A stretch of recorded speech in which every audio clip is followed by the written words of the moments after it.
Today's story is about a very intelligent boy who excels in his studies. However, he has some major flaws. He doesn't talk to anyone, avoids meeting people, and has no friends. Seeing this, his parents come up with a unique solution. They hire a girlfriend for him. But what happens after that is something no one could have expected. Let's dive into this story. At the beginning of the story, we see a girl named Maddie leaving her house in a hurry. She's rushing because her car is about to be seized by a government employee named Gary. It turns out that before Maddie's mother passed away, she took a loan from the bank to build a house and left it for Maddie. Now Maddie is trying to repay that loan. She works hard during the day as a bartender and drives a cab at night. Gary, who is also one of Maddie's ex-boyfriends, has come to take her car because she couldn't pay the loan installment on time. Maddie tries to stop him, but Gary remains firm. Suddenly, a young man, wearing nothing but underwear, comes out of Maddie's house while exercising. Seeing this, Gary gets jealous. Maddie, trying to handle the situation, quickly tells Gary, "Oh, that's my cousin visiting from Italy."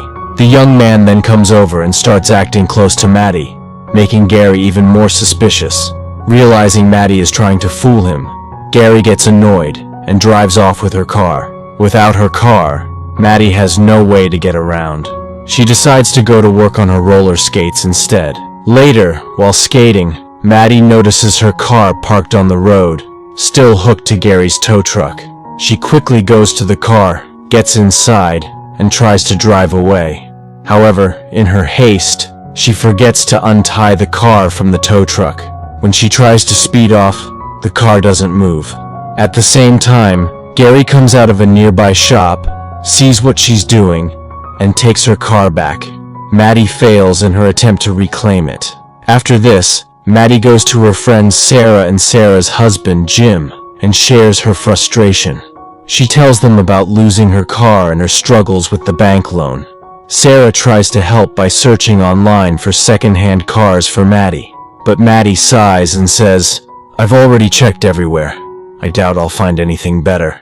While browsing online, Sarah stumbles upon an unusual ad. A wealthy family is looking for a girl aged 20 to 25 to be their shy 19-year-old son's girlfriend.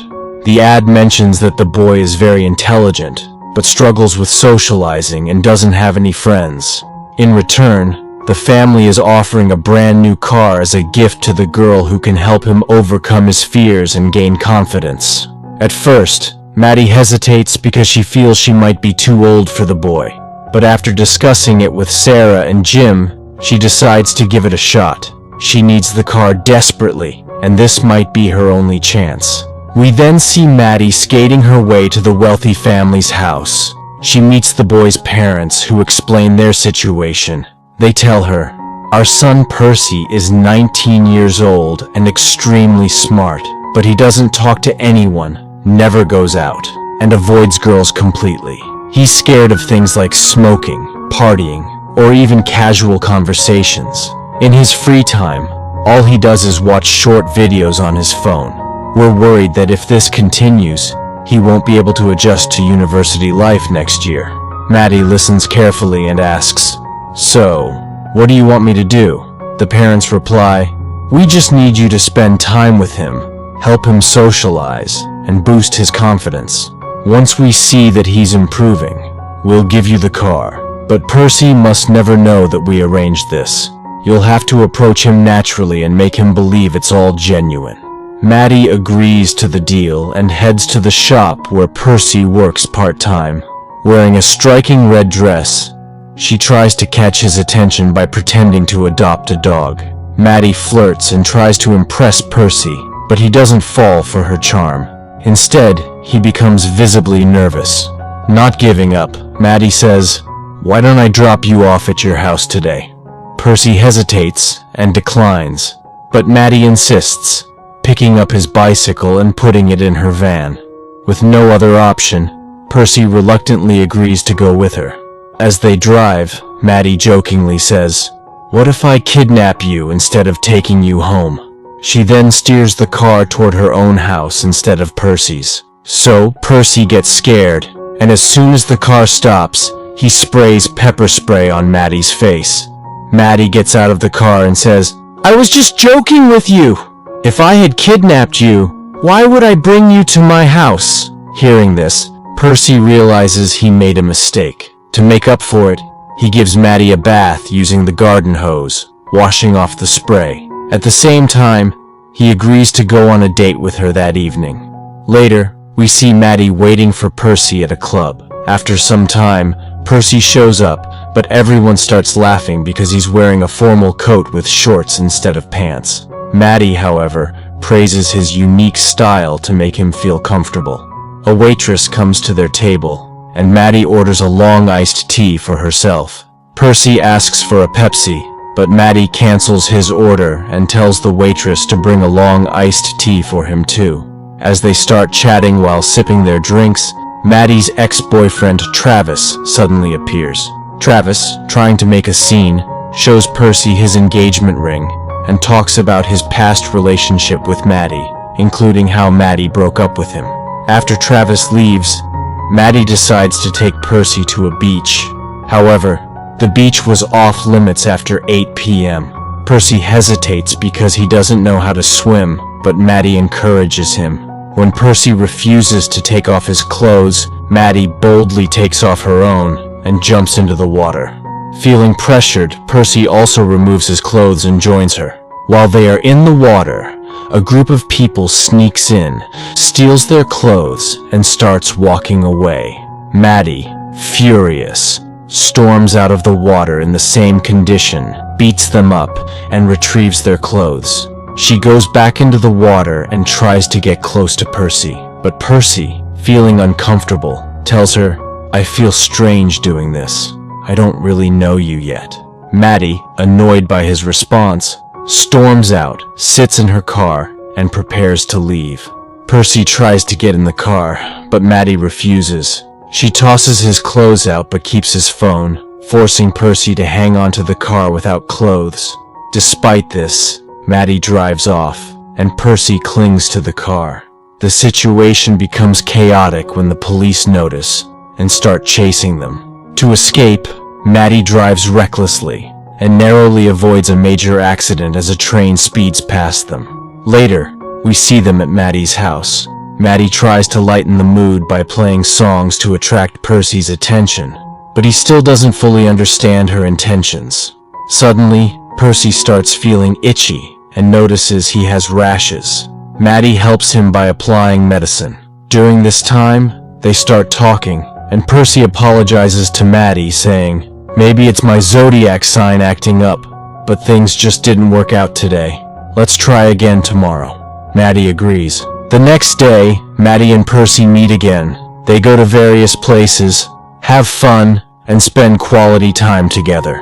Sitting in a quiet spot, they start having a heartfelt conversation.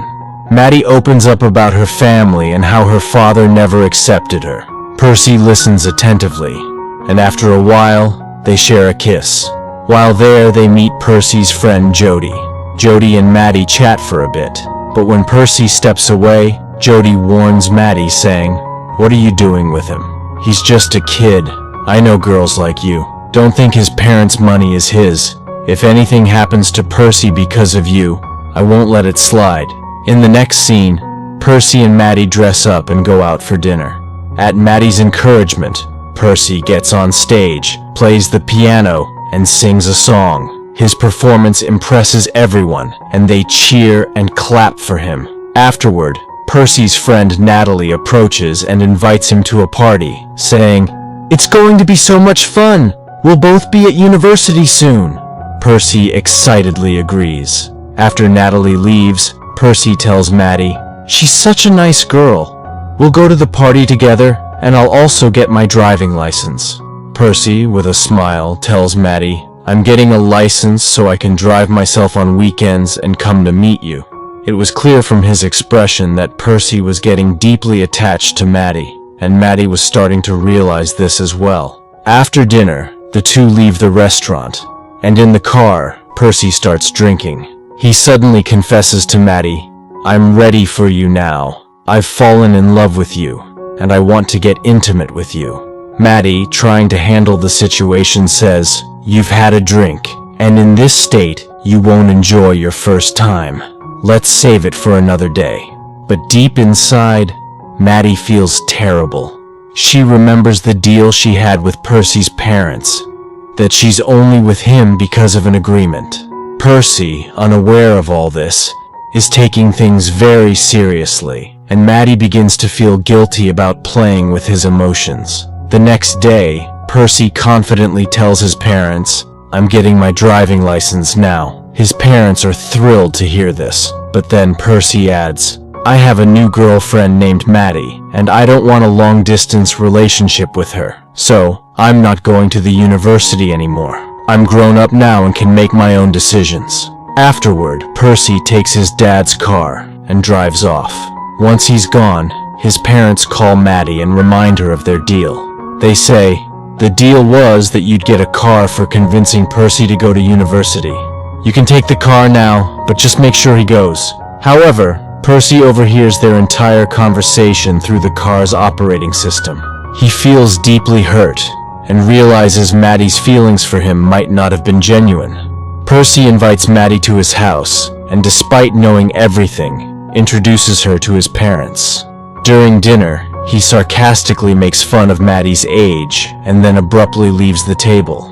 Furious, Percy takes that car with the help of his friend and crashes it into a tree. After returning home, Percy storms into his room and asks Maddie to get intimate with him. Maddie agrees, but because it's Percy's first time, it doesn't last long, and he becomes short of breath. Afterward, Percy reveals, "A tree has fallen on your car."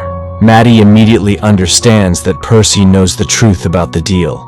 Percy, filled with anger and disappointment, says, "I thought you really liked me, but I was just a joke to you." Maddie pleads, "No, Percy, you're wrong. I really do like you. The deal was only to save my house, but I genuinely care about you and love you." Despite her explanation, Percy angrily tells Maddie to leave. Maddie returns home, heartbroken. She feels guilty for hurting Percy's emotions, while Percy goes back to his old habits, playing games and watching short videos. One day, Maddie gathers the courage to meet Percy again. She tells him, "Our friendship was real. I'm truly sorry, and I've been cursing myself for what I did to you." Maddie follows him, trying to convince him, but Percy is still angry and refuses to listen. He gets into his car, but Maddie doesn't give up. She stands in front of the car, blocking his way. Maddie pleads, "I just want to talk to you." Percy coldly responds, "I don't care about you anymore. Leave me alone," and starts driving. As Percy drives toward the beach, Maddie clings to the car, shouting for him to stop. The car suddenly veers into the sea, and Maddie falls into the water. Percy immediately stops the car, jumps out and rescues Maddie, pulling her to the shore. Maddie, shivering and emotional, says, "I'm so sorry, Percy." This time, Percy breaks down and hugs Maddie tightly, forgiving her as they both cry.